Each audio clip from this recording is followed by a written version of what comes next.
All right, can Hello. you hear me now? Can you Yeah, see me? the voice and the image is very clear. Hello, Dr. Bruno Azevedo. Thanks for accepting my invitation. It's a great Uh, honor to have you. my pleasure, Dr. Ali. Glad to be here.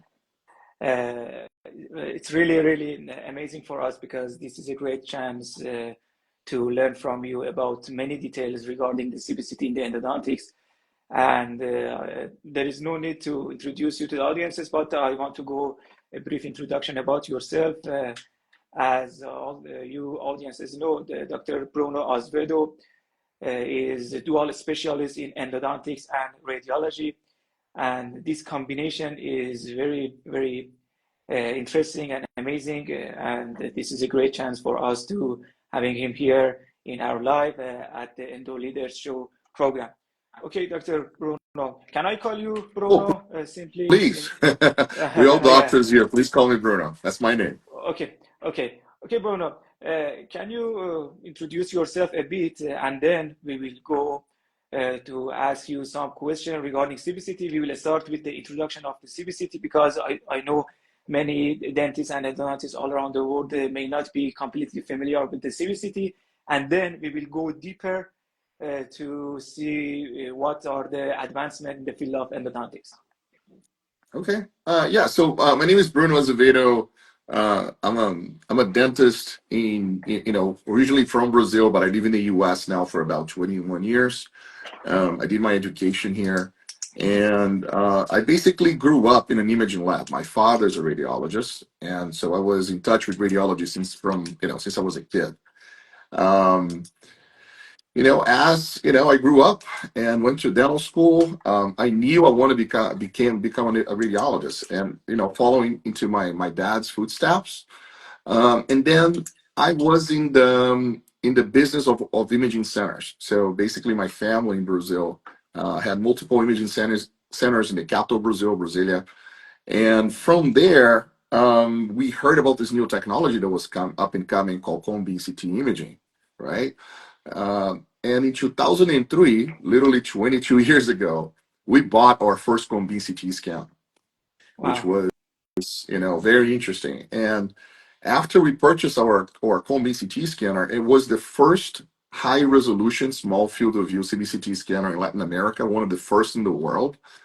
We started to see things that were just unbelievable in imaging, right? So we would look at PAs and look at panoramic images and think there was nothing going on there, and suddenly it's just like, what's going on? Why is it I don't see this lesion? And we've been telling patients, they're crazy and they're lonely, and that's why they're here in my chair, because we look at radiographs and do clinical examinations, we don't see anything. Um, so that was the start of my beginning with endo, and because I started to work right away with small fields of view, high resolution scans, I naturally gravitated towards endodontics. In 2005, I was invited to come to the US due to research I was doing in Brazil at the time, and did my training at University of Texas, San Antonio. And from there, I got very close to the San Antonio endo department. That's where Hargraves is, and all the giants are. Um, and we started to publish with Estrela in Brazil, of course, folks from University of Texas, San Antonio, and started to have a different message for folks with imaging. So about imaging. So interesting enough, I was the first radiologist worldwide, I would say, to start the message that CBCT imaging should be used on every single case, particularly for endodontics, right? So I started this message back in 2005. So imagine me in 2005 going to a group of Wow. endodontists telling you guys are going to have to use this on every case. And people look at me and call me crazy, call me, all kinds of names, saying, we're never going to adopt this. We don't need it. PAs are enough. We have microscopes now. And then fast forward 20 years, this is where we are today. Um, Over the years, I got involved with the AEE here in the US. I started to lecture more and more and more. So I pretty much have lectured on every AEE meeting since 2012. And I started to teach hands-on courses on how to use Combine, and more research got published. Got involved with software development, and in 2018, 2019, I was started to feel a little bit of I want to say imposter syndrome because I'm the radiologist telling all the best endodontists in the world what to do, but I wasn't doing endo myself. So I got the endo bug and decided to go back to school, do another residency. After 20 years without holding a handpiece, imagine that. And I was very fortunate to be accepted into a premier endo program here in the US, which was at Einstein in Philadelphia. So I was trained where IB Bender taught, and I had two wonderful mentors there, Dr. Nimzik and Dr. Fred Barnett. Um, and it was a great experience. So I became an endodontist. I got to understand imaging even more deeply just because of now I have better understanding of the clinical side, but also related to osteoimmunology. So there's a lot now that we know from osteoimmunology side that can be applied directly to imaging and diagnosis that can help us become better diagnosticians. So in a nutshell, this is who I am and what I've done Thank over you. the years. Thanks for all the details that you went through. You are I remember when the pandemic of Corona was started, I have learned many things from your online webinars. I think you first started from the Facebook, and I have learned many details from your online lectures. And I will ask some questions because you have talked about the future perspective of CBCT. I want to see if they are happened right now or not. Okay, if you agree, let's start with the question. The first question is about the exposure rate and the concern regarding the indication Mhm. of CBCT. For example, is it illegal to order CBCT for every cases? And what about the exposure rate? I remember the exposure rate of the CBCT can be equal to only 2 parallel or 3 parallel pre-apical radiograph. I want to know your concept about ordering the CBCT and the exposure rate and its side effects. So when it comes to dose, most dentists worldwide they really don't understand radiation biology, radiation physics, right? They just hear that there is dangers and you have to wait Exactly. risk versus benefits. If you look at position statements like European ones, for example, they are very conservative for absolutely no reason. And it's really interesting to me that those come up when we know the benefits of cone beam CT imaging, right? So think about this. We know all the benefits of CBCT imaging today. We know it diagnoses more, you can see more, you can map microanatomy. It helps you with treatment planning. So we know all those benefits, but somehow, somewhere, some very, very, I want to say, uh, kind of conservative people were able to plant a little seed of doubt on the benefits of the technology, and that seed, it's dose. So let's be very clear: cone beam CT imaging is extremely safe. Not a little bit safe, extremely Extremely safe. safe. Okay, extremely safe. The idea that dose rates from cone beam CT imaging can generate damage to the human body is just mind-boggling. It's just physically impossible, biologically impossible. You can't do that. Okay, so you have to remember this. Pretty much everything you're being told about radiation is being wrong all along. And it's interesting because you only hear one side of the story. You actually never hear the side of the story that has scientific proof of what I'm saying. So let's go real quickly here on dose. When we Okay. talk about those, the fear that you have is that the radiation that goes through your body can somehow, somewhere interact with your DNA. And that interaction with your DNA can lead to some sort of mutation, therefore, some cancer. So that's the biological risk of this. What is interesting is that that concept comes from a research from 1936 done by Wow. Dr. Mueller. And that research was fundamentally wrong. Okay, so basically, what Dr. Mueller did, he was trying to understand evolution, and basically, he was studying flies, like little flies, the insects, and he after studying flies for about 4 years, 3 years, he had gone through about 2 million flies, and he noticed that those flies, their gene was very stable. There was almost no mutations associated with those flies.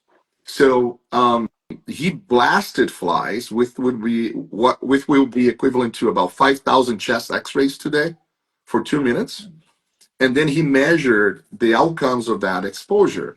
And that we said was, oh, now we have mutation. So therefore, the reason why we have evolution, it's because of background radiation. Background radiation is creating mutation on our DNA. So therefore, that's why we have problems. And that research was published in the 1930s, and then um, he won a Nobel Prize for it. The problem is, before he was going to receive the Nobel Prize, there were about five researches, right, that disproved his theory. And guess what Wow. he did? You think he went in and said, you know what, I shouldn't receive this Nobel Prize because the research has disproven me? Or option B is he called every single editor in the country and said, please don't publish this because it's going to destroy my career. What do you think it happened? So he actually, that's the second, right? So he actually have Second. letters.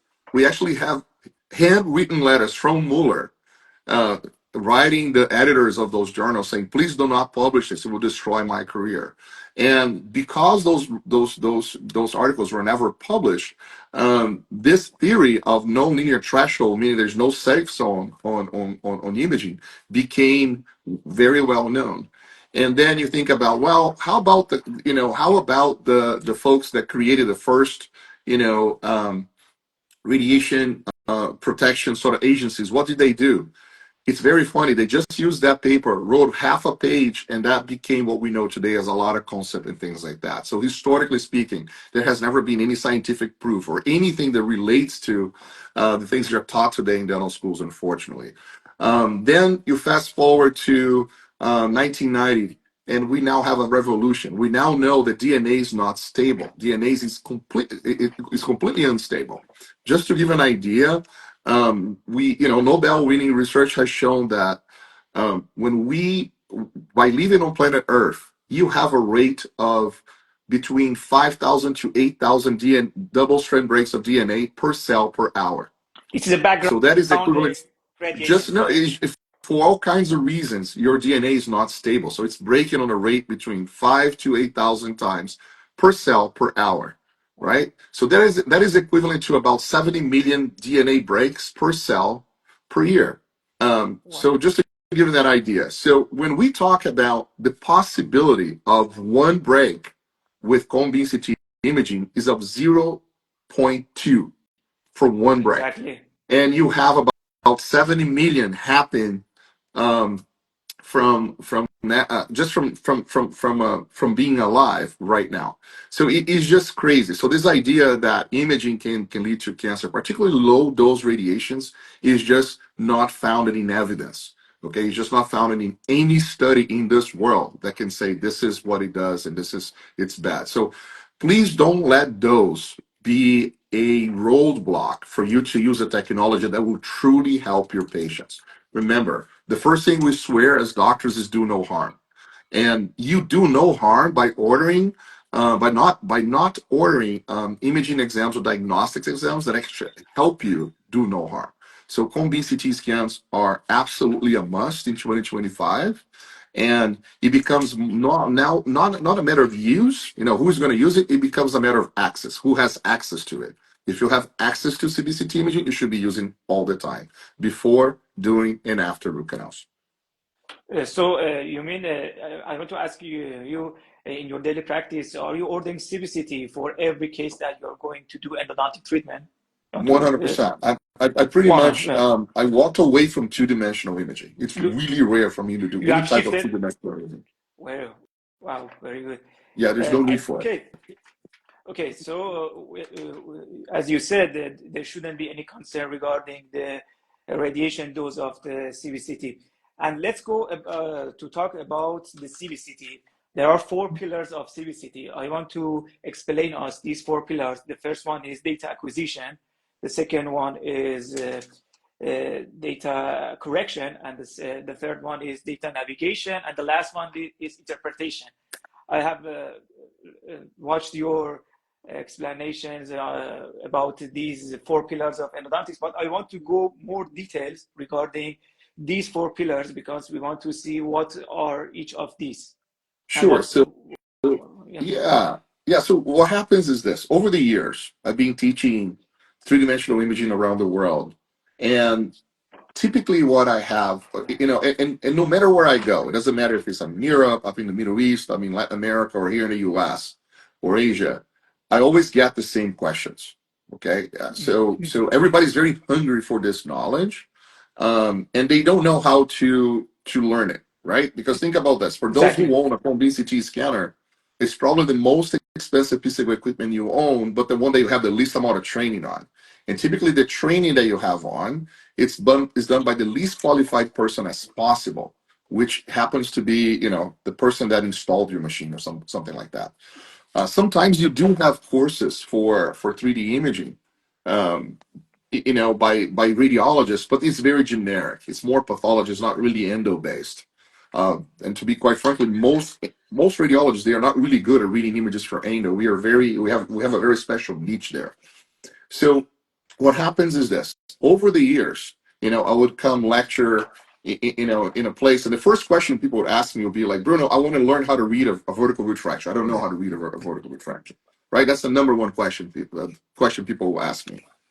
So what I realized is that, for me to answer that questions, I needed to build the knowledge of the audience to a certain level so they could appreciate my answer. Because now I'm going to start talking about parallax and slice thickness and slice intervals and this and that, and they have no idea about the basics. Okay. So in order for you to understand imaging or three-dimensional imaging in endodontics, we actually go to what I call now six pillars, not even four. This has evolved now to six pillars. Wow, it's the six Okay. pillars. Yeah, the Okay. six pillars. So the first thing you need to do if you want to really dive into CBCT imaging is to, pillar number one is understand computers. Okay. So the first thing is going to be computers. So what do I mean by that? If you're going to be using Combi, you need to have computers that will be able to render the CBCT scan, so allow you to navigate. You're going to have to, be able to now send data that is much larger than a PA around your practice, right? So you have to have some sort of server, some sort of um, screens that allow you to see this really well. So you cannot have bottlenecks. And typically, the first bottleneck that you have is going to be your computer. So if you want to become a user of CBCT scans, your computer system, your computer network needs to be designed for that. That's pillar number one. Pillar number two, it's what you said, is the acquisition part. And that's the most important part of everything else. Your acquisition, how you're going to acquire the data, is going to dictate how you're going to interpret the data. If I acquire an image that's really, really bad, it doesn't matter. Okay. I won't be able to see anything there. So it starts by understanding that, how to position a patient properly, where to take the scan, what field of view should I use. And in endodontics, is very clear. We're going to be using the smallest field of view as Smallest. possible, right, with the highest resolution as possible. And we're not going to care about those. We're going to care about resolution. We want the absolutely best resolution as possible.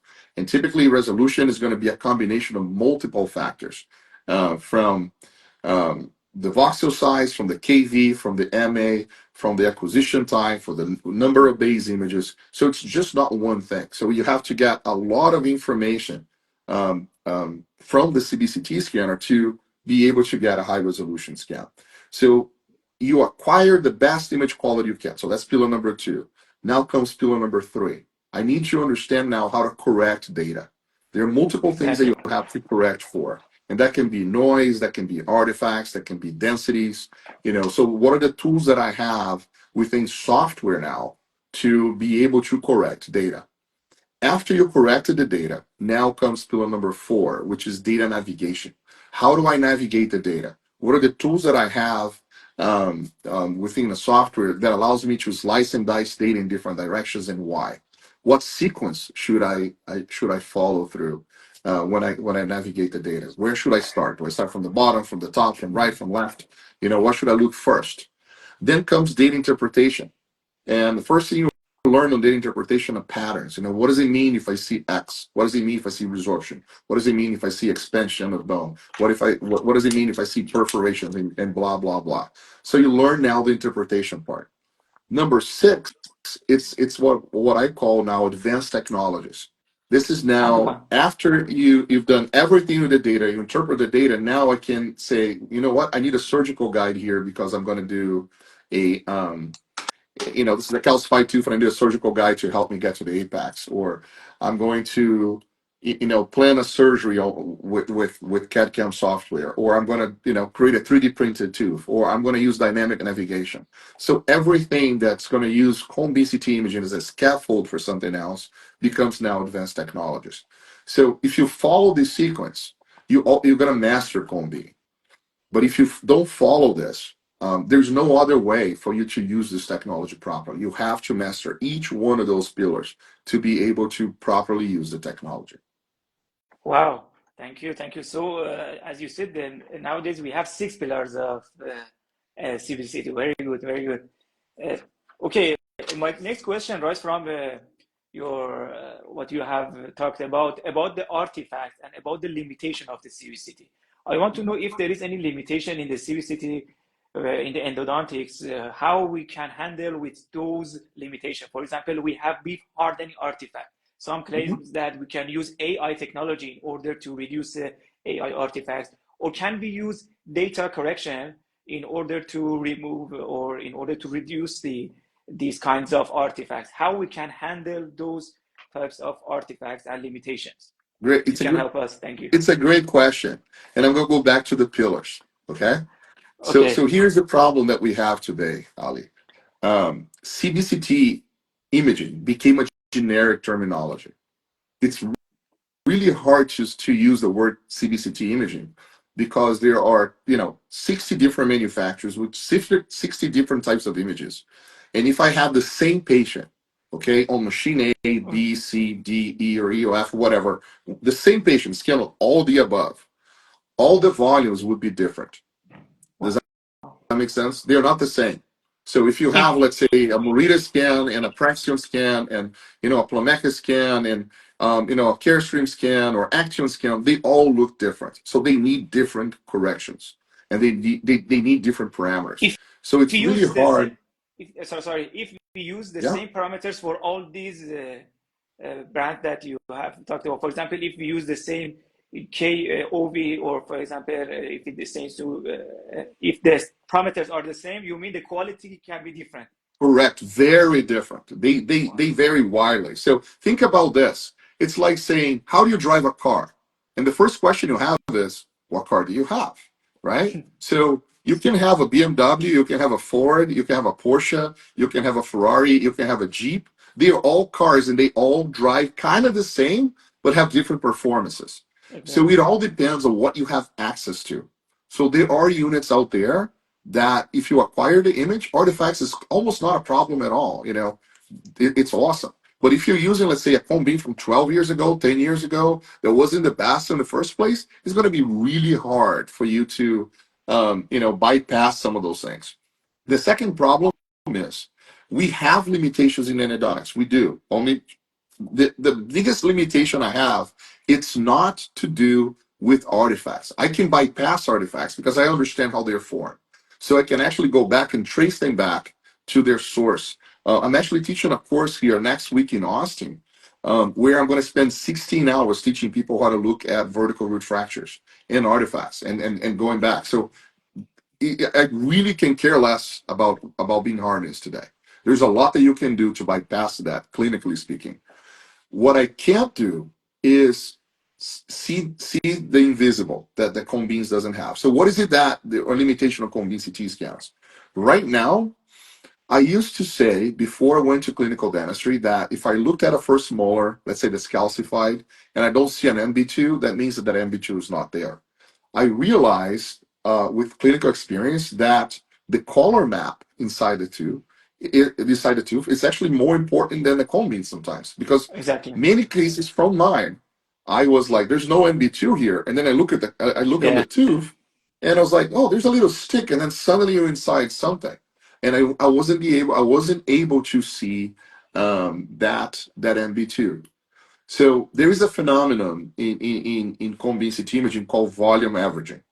Volume averaging is if you can have different densities in one area, But if those densities are very similar to each other, okay, the computer may Wow. average them out, so it may not show you what is in there. Wow. So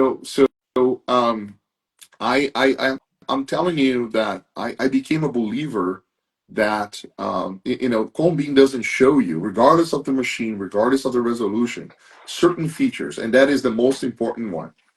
For example, an MB2. That's more important to me than, let's say, vertical root fractures, because vertical root fractures, there are other things that I can do to see that, and it has to do with the fact that most people, again, they don't master data correction, data navigation. So therefore, they're expecting to magically see a fracture or magically see whatever, um, and then they see the artifacts, and most of the time they're navigating on the wrong plane. They're looking for a fracture, let's say, on the axial plane, and then of course it's going to be being hardened, and now they're scratching their heads, but they're not taking into consideration, for example, how does osteoimmunology work? How do I know if I have something that is a fracture or something that is now coming from biofilm? Because there are two different perspectives here. And when I say biofilm, I'm talking about pulpal orange pathology. So they will behave differently. The body will attack certain areas differently than others. Just to give you an example here, Ali, think about this.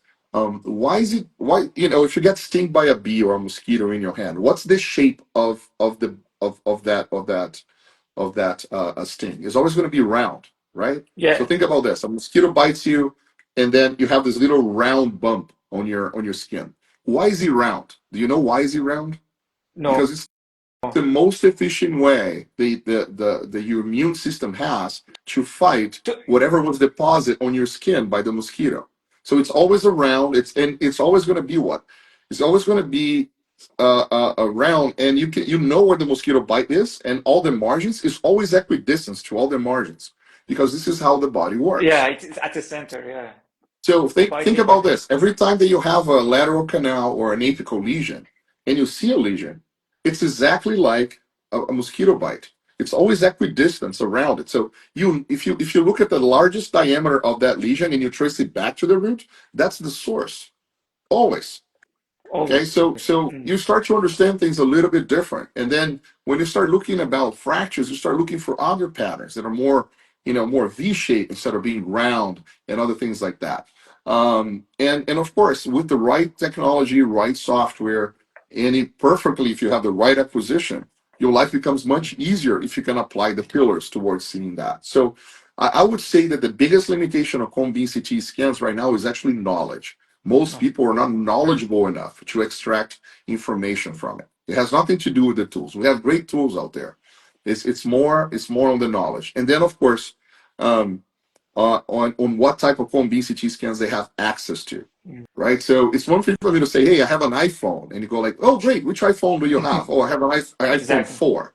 Awesome. You have an iPhone, and that's awesome. Just like I have a cone beam, but it's not the same as the iPhone Six. 16 that we have today, right? The cameras are different. The processors are different. Everything is much better.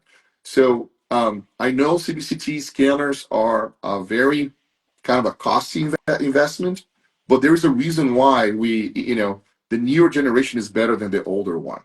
So, as a general rule, don't keep your cone beans for 10 years. That's what I'm trying to tell you. You're going to have to kind of upgrade them for, at least every 5 years or so. Wow, that's amazing. I want to ask you about the smallest voxel size that we have nowadays and the smallest resolution, the highest resolution that we have. And I want to see what is the future of the CBCT. Can CBCT be equal to micro-CT? Because the micro-CT is the gold standard in order to, for example, examine the internal anatomy of the tooth. But can we say that in the near future, the quality of CBCT can be equal to micro-CT? Because the micro-CT, I don't know about the radiation dose of the micro-CT, but can we use a low radiation dose in order to have an image equal to micro-CT by CBCT? The short answer is yes, we will. There's going to be many things moving forward that will enhance CBCT imaging, and that will be software, that will be AI, there will be many other things that will actually lead to better image quality. I have no doubt in my mind. In the next 5 years, we'll have something very similar to that. Um, Wow. the challenge with cone beam, again, going back to some of those things that you're saying, is that voxel size is important, Alex, for resolution, but that's not what determines resolution. Okay, so unfortunately, we got fixated a lot on voxel size, and to be quite frankly, manufacturers know this. So they started to create this voxel size war. I have the smaller voxel size, so therefore I have the best image quality because Exactly. they know how people shop. And that is just absolutely not true. We don't measure resolution in voxel size. Resolution is measured in light pairs per millimeter. And unfortunately, most people don't know this, and they actually, they got cheated by manufacturers because of they just believe that, oh, this guy has a voxel size of 0 point whatever, and so it's larger than the other guy, so that image quality must be better. No. The challenge that we have with the current models that we use is that the smaller the voxel size we have, particularly voxel sizes that are below a threshold of 80 microns, it starts to become detrimental to the image because now you add noise, and noise is the Wow. biggest enemy to the volume. So there's a very good paper from Dr. Yoshinori Arai, the father of cone CT scans. Okay, Yoshinori Arai, in 2009, he did a beautiful research showing that when you actually reconstruct the data below 0.8 millimeters or 80 microns, the image starts to actually become worse because you add a lot too much noise to it. So the vast majority of manufacturers, they keep their volumes around 0.08. Now we're starting to see people going to zero point 0.5 or zero point 0.6. And quite frankly, all the scans that I've seen with that type of voxel size, they suck. They're really bad. And that's because of noise. And then in order to filter that noise, manufacturers are using filters like median filters and so on, which actually removes a lot of detail, removes a lot of the sharpening of the volumes. I particularly don't like them. So yes, I would love to see more resolution on those scans. But to me, the most important thing, and that's what I'm looking for right now, is something called dynamic range. Dynamic range is your ability to see more shades of black, more shades of gray, more shades of whites. The more dynamic range we can get on data, the more we can differentiate densities, and that in endodontics is it's really important. Wow. Thank you. I remember you have introduced a technique for detecting the crack. I will explain you in details. We can ask the patient to bite on a cutter roll when he or she wanted to have any CBCT. And you said that if the patient biting on a cutter roll on the tooth that is suspected to have cracks, we can see the cracks by CBCT better. I want to ask you about this technique. How is it practical in the clinics, and can we use it for our cases if we want to detect the cracks? And is it able to see the exact level of the cracks by using this technique? So this is back in the day when we were really starting to understand fractures and look at cracks. This is an idea that I had, which was, why do you have pain when you bite? And the idea was, if I can create some sort of pressure on that tooth, maybe that split can split a little bit open, and you can see it better. So this requires a two scan technique. It's a double scan technique. That's the name that I call this. So it's called the double scan technique. The first scan, you do it normally, and if you don't see Okay. the fracture, the second scan, the way the technique evolved, you have to make the patient bite on a little piece of wood, not a cotton row, but a little piece of wood or a tooth slough. Oh, Okay, so we bite down, very gentle, just put some pressure in there and retake the scan with pressure on the tooth. The idea is if somehow, somewhere there is a crack, it's possible that crack will kind of open a little bit more on that second scan. I haven't used this technique very often lately. Again, I think resolution became much better, software became much there's no better, need. and now I can see a lot of those cracks really well with what we do today. I wouldn't necessarily say it's important, but it's definitely something that can help in case of a doubt. Particularly if you have access to a CBCT scanner in your practice. This is something that it's a trick that can always work. Doesn't hurt to try if you're in doubt. Yeah, thank you. That's And my then the favorite other class thing, because yeah, no, the other thing I was gonna say is Later, if folks want, you can always download my paper on how to differentiate lateral canals from cracks. I want to tell you that about 60-70% of the cases that I get that people think it's a crack, it's never a crack. It's going to be a lateral Lateral canal. canal. So if you learn how to, yeah, so if you learn how to read lateral canals, it's actually more important than looking for a crack. As Wow, thank you. typically, that's what you're going to be doing and going to be reading. It's going to be a lateral canal. Great. And the next question is about the accuracy of the CBCT. Can we differentiate between, for example, the nerves and the arteries by ordering the CBCT and using CBCT imaging? And what are the subtypes of CBCT imaging modalities? Is there any subtype imaging modalities for CBCT? For example, we can order CBCT in order to see, for example, bloods, the vessels in any lesions, or we cannot rely on CBCT, and the CBCT is not meant for that. Yeah, so CBCT imaging is not meant to actually measure or evaluate vascularity. You can see signs of vascularity, right? You can see, the presence of vascular channels, but I don't know what runs inside them. It's impossible for you to differentiate a cyst from a granuloma at this stage with CBCT imaging. There are hints of this is likely this or likely that, but at this stage we won't be able to do so. That will come later with introduction of MRIs or even ultrasound in endodontics diagnosis. So that would be the way that we will be able to differentiate tissues like that. CBCT imaging is really good for differentiating hard tissue. So the most important thing right now that we can differentiate with CBCT imaging is we can see the difference now between cementum and dentin. Before, we always thought they had exactly the same density, and they do not. Cementum is slightly darker than dentin, and that allows us to better differentiate certain conditions like hypercementosis or even extraradicular biofilm. So that's where we are today on different densities in cone beam CT scans. It's more on the hard tissue side, not on the soft tissue side.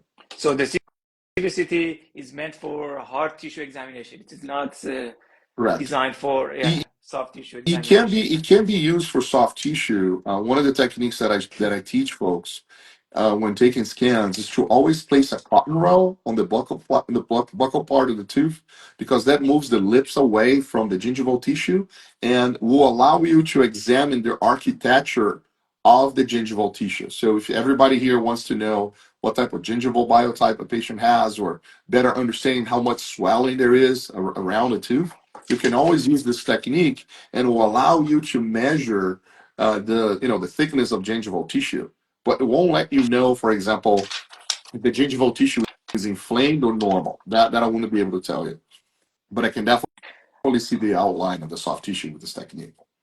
Okay, thank you. The next question is about actually examining the outcome of the treatment by CBCT. We have talked about the importance of CBCT diagnosis, but recently I have read an article which was published in JOE, and in that article it was mentioned CBCT may lead to false positive and false negative assessment of the outcome. For example, we may see a lesion that is getting smaller, but we may think that the treatment is not successful by the strict criteria. I want to see if we can use and how we can use CBCT in order to assess our treatment and to check the outcome of the treatment. Is it possible to use CBCT or not? You should You do not recommend. be using cone beam. You actually should be using cone beam, not two-dimensional imaging. Okay, so this has been very clear, Ali, in the literature since 2016. So in 2016, the AEE actually included within our positioning statement on the use of cone beam CT imaging that if you start the case with cone beam CT scans, you should follow up the case with cone beam CT scans. Okay, so Wow.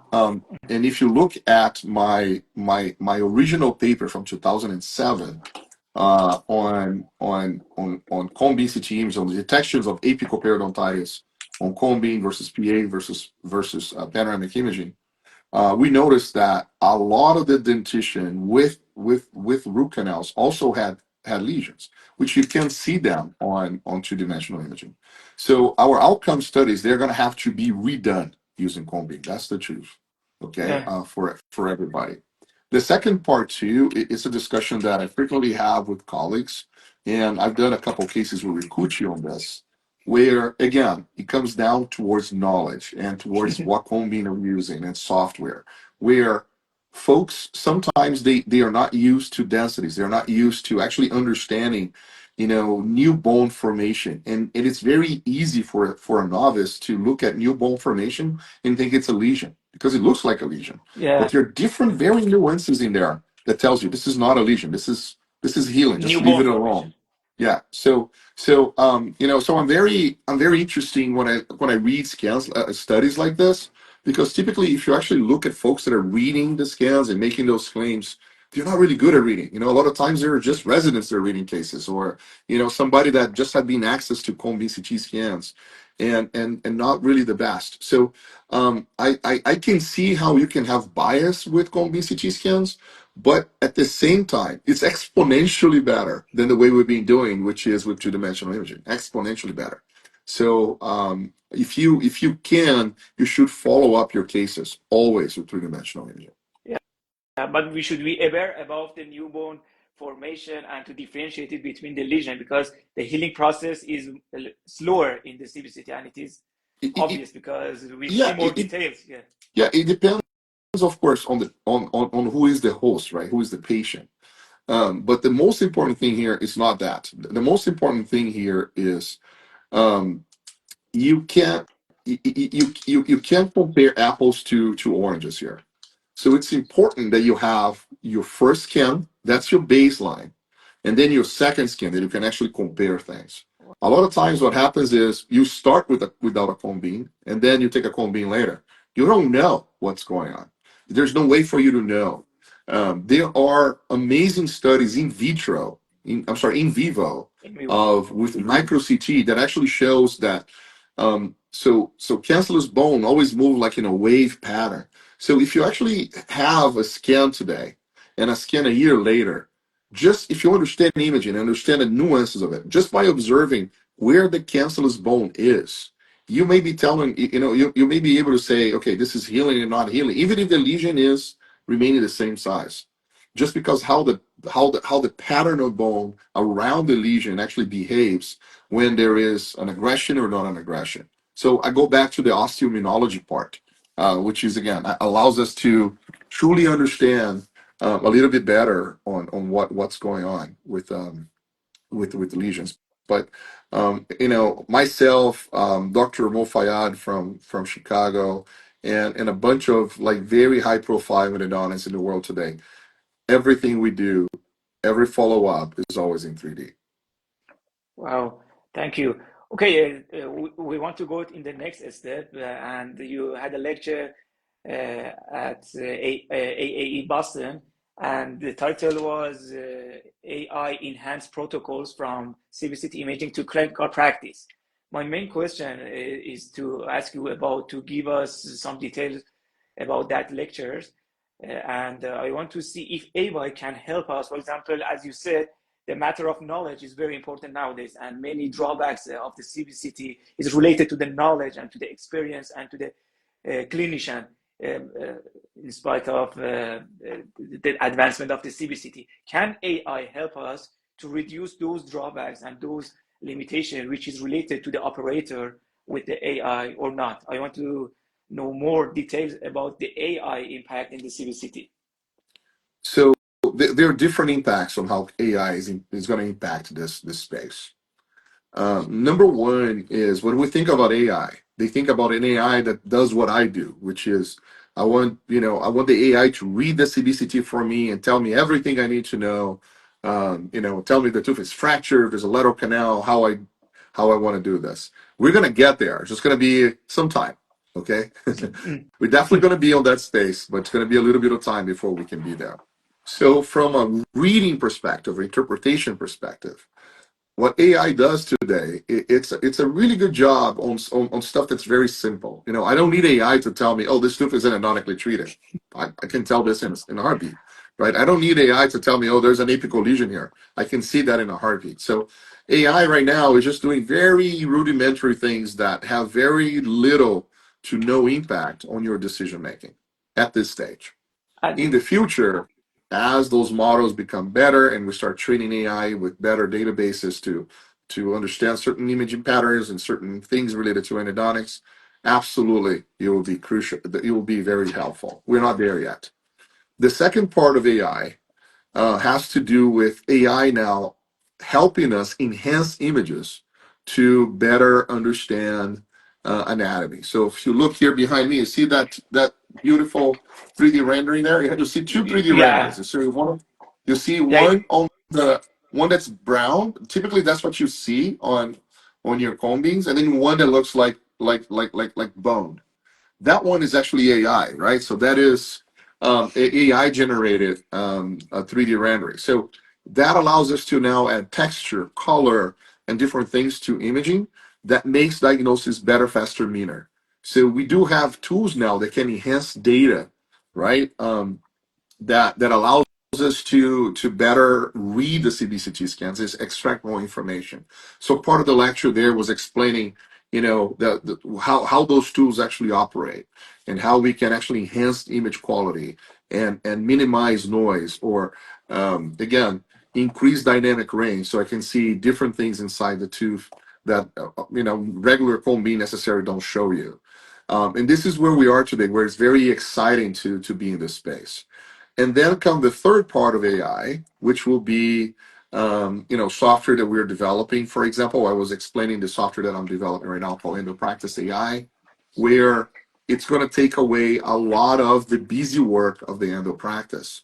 For example, you can now, instead of typing notes, just have the AI listen to your conversation with the patient, listen to your clinical examination, and as the AI is listening to the patient's complaints, the questions you're having, it's looking at the patient's medical history and the medication the patients take, and the dental history, and so on.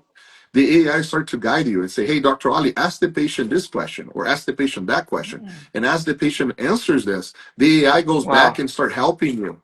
So it's like having all the knowledge in the world about immunology, pharmacology, diagnosis, reading in real time what's happening in your chair and guiding you, right? So that's one of the things that I did there at the AAE. I had my AI listen to a conversation with somebody from the audience that was maybe pretending to be a patient, and it was incredible. In the end of the day, after I say, okay, I'm going to do the root canal and I end the session, all my notes are ready, all the diagnoses are there, all the CPT codes that I need are embedded within the patient's chart. So there's a lot that AI is going to do in that space. And I think the future is going to be fantastic in the next 6 to 8 months on this. So we should be commercially available by the end of the year. And that's going to be fun. The fourth part is now how do you use language models also in your end of practice? So if you don't have access to anything, but you have access to a chat GPT or, to a Perplexity or Claude or Copilot or Gemini, any of those big sort of AI databases, how do you leverage this in endodontics today? There's a lot that you can get from those language model AI softwares, because if you understand prompt engineering and you understand how to ask the question to AI, it can really help you. I'll give you an example. Before I logged in with you, I was actually talking to a doctor in New York City. She's a little bit older, and she's like, Bruno, I need to build a website for my practice. I don't know what to do. I don't know how do I start. And I was explaining to her, why don't you go to ChatGPT? And then I gave her the prompt. Ask ChatGPT this way: that you're an endodontist, you're in New York City, you want to, get a website, blah blah blah. How do you do this? How do you do that? And let ChatGPT guide you. So there's a lot of things that we can do with language models that can truly help us, run different aspects of endodontics from a business perspective to marketing things. So you go in different spectrums here, all the way from diagnosis, like I said, to practice management and marketing. So there's a lot that AI can do. wow. That was a fantastic and insightful discussion till now with you. Thanks for sharing your knowledge with us, Bruno. Okay, let me check if there is any question from the audiences. Okay. The question is, you said that the CBCT is nowadays considered to be safe. Is it safe for children or not? Is there a difference Absolutely. between children? No, this is Is another it? myth that there is. There, kids should be scanned no matter what. Particularly trauma. Please scan all your patients. So one thing that we know is that when you scan somebody, remember the DNA and all the things that I was telling you about. When we scan somebody, it's important that you remember that what fixes DNA is your immune system. And it is one thing that COVID actually taught us is that kids have a much stronger immune system than adults. Exactly. Okay. And the second part that's very important, and the reason why I say there's no risk, it's because there is a paper published in a very important journal called Nature. Okay, so they publish on Nature, and they actually look at the number of double strand breaks on DNA on children and adults after CBCT imaging acquisition. And guess what that number was on children and adults? It was zero. Wow. Not a single double strand break DNA was Happened was at children. measured, yeah, after CBCT imaging acquisition. So please do not worry about it. Okay, thank you. That's a really interesting finding, and I haven't heard that. Okay, let me check. Is there any question? The next question is about the software. Can we use a specific software for all the CBCT imaging, or we should focus and rely on the software that is related to the specific company and brand? So it depends on, again, it depends on what you have access to and how much money you're willing to spend. As a general rule, third-party softwares are going to be better. Otherwise, why would you need a third-party software if your native software already does everything for you? So, the software that I use, it's Evo DSX from the CDT software company. It's the most powerful software in the world. It does help you because it enhances every single image out there. Now, if you don't have access to anything else, using the native software, it's just the way to go. There's still a lot of tools there that you can use to better, enhance and read your scans. One thing that I can tell you is that around the world, most endodontists don't own a CBCT scanner, but they do have access to CBCT, perhaps to imaging centers and things of that nature. The biggest advice I can give you is do not request printouts from your Exactly. radiology centers. They are completely worthless. If you really want somebody to go through a scan, get the CD and learn how to read the data yourself. But those printouts that come out from imaging centers, they're very worthless. They don't have any value to me. Yeah. So learn how to navigate the data. That's what the value of the cone beam is. Yeah, you mean we ask the radiologist to send us the DICOM file of the CBCT imaging, and we read the CBCT by our own Correct. knowledge and by the software. Yeah, yeah, Correct. yeah, Correct. So get the viewer or the DICOM, whatever you may need, but don't take those printouts. Those printouts are. This is like 2005. This is 20 yeah. years ago when we didn't have computers that could handle data. Now, handle the data. Yeah, because I had the experience because most of those notes misguide us. For example, it may written that there is a fracture line, but and my problem is that when the patient sees that it is written, okay, the tooth has the fracture, it is hard for us to convince the patient that the fracture is not there, and the Yeah, report I of know. the yeah, that's the main issue of relying on the reports of the CBCT. Okay, there is no other questions. If you agree, and if is there any final uh, thing that you want to tell us, we are all ears, and I want to thank you for accepting our invitation. This was a very, very insightful discussion, and I consider you as one of the greatest, or possibly the greatest scientific Uh, person of CBCT in the endo world. And it was very, very fantastic that I have the chance to having such amazing conversation with you. And thanks for your generosity. It means a lot to us, and for sure, all the audiences and all of us have learned many, many details and many new things about the CBCT in endodontics. I hope I can have the chance to meet you in the real world in the near future, and this will be my great honor and pleasure. Hey, Thank you, Bruno. my pleasure here. And again, to everybody that's gonna watch this or gonna watch this in the future, you know, you guys are all my brothers and sisters in arms in endodontics. We love teeth. We love saving teeth. Yeah, We love helping our patients. Whatever I can do to help everybody practice a little bit better and help patients out there, I'm here for you guys. Um, Again, hope to see you around the world somewhere. yeah. You know, come say hi if you're ever around. And the only message I have for everybody is this: keep pushing the button, my friends. Keep taking scans. Okay. Thank you. Always going to be great, and endo is it's a great specialty. You guys are, you know, in a wonderful family. So whenever you are out there, thanks for listening to us, and I hope this kind of help you kind of better understand the technology a little bit. For I'll sure. see you next time.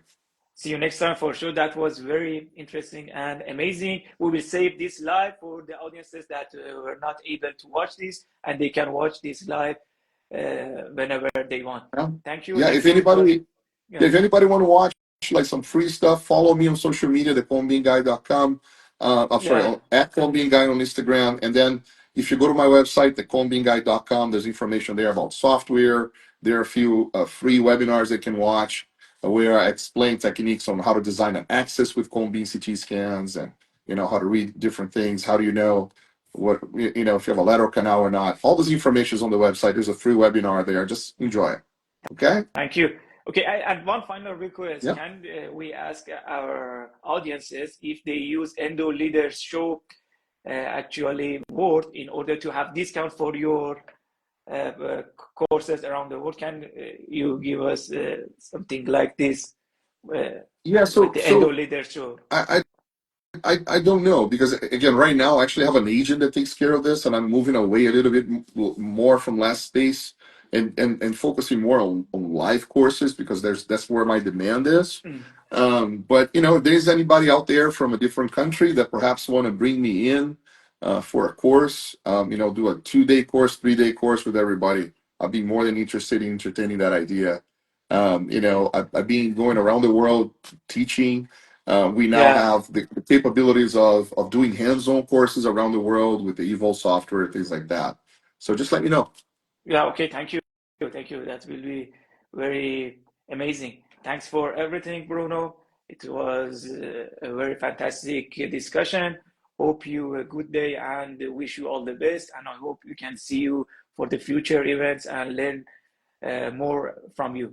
Thank you. Thanks for generosity and Awesome, Ali. everything that you. Farewell. Bye bye. Farewell. Bye. Ciao, ciao.